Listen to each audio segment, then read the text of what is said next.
Dear Miss Allison. Wait, it's not her prefix, is it? Is she married? It's not something you just go and ask somebody about. Dear Caitlin. How does she spell her first name? Yo, dog. Okay, that's enough of that. In the writing of this assignment, without a doubt, the hardest part was coming up with a topic to talk about.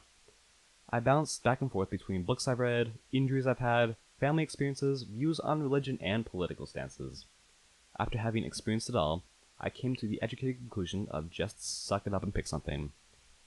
And thus, I landed on homeschooling. Homeschooling I found to be a really interesting topic, mostly because I've been homeschooled my entire life, and it was an easy thing to talk about, but also because there are lots of different opinions out there. Opinions that can range anywhere from, if you homeschool your kid, you should go to jail, to, why aren't we all just staying home and learning crap? I lean towards the latter. I could talk about the long-term effects of self-learning and the social ramifications that would correspond to those actions, but I'm just going to cover the important stuff that make homeschooling awesome. I don't know whether or not other homeschooling students had this sort of behavior, or if I was just inherently lazy by nature, but I always had this underlying sentimentality of, okay, if I finish this test early, I can take a 25-minute nap before I gotta go and do some at long division. I'm not gonna lie, I had the system. The problems came along when people like me switched to a more directed style of learning.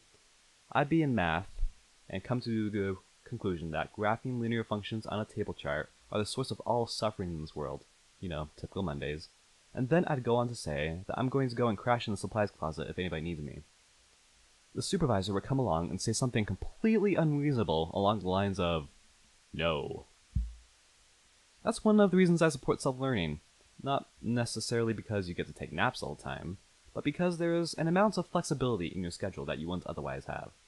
If you want to eat tons of top ramen while you study for that big calculus quiz, go for it, man. If you want to watch anime while you're working on those PE credits, David's stamp of approval. Of course, that's all exaggerating, but you get the point. Homeschooling has helped me in more ways than just eating ramen and watching anime. It teaches you self-discipline. You don't see your teacher at so-and-so o'clock every Tuesday. There's virtually nothing stopping you from kicking your feet up and doing nothing all day. It makes the choice of whether or not you're going to do well in school a little more personal. While I think that public education has its own strong points and advantages, homeschooling gives you the unique kind of learning experiences that can only come from staying at home. It taught me to be responsible about how I spend my time, and I got to know my family a lot better than I otherwise would have. Of course, I also got parting gifts such as not knowing how to interact with other people my age, and other social issues, but that's a topic for another time. To wrap stuff up, ramen tastes good, get plenty of sleep, and Kugelblitz.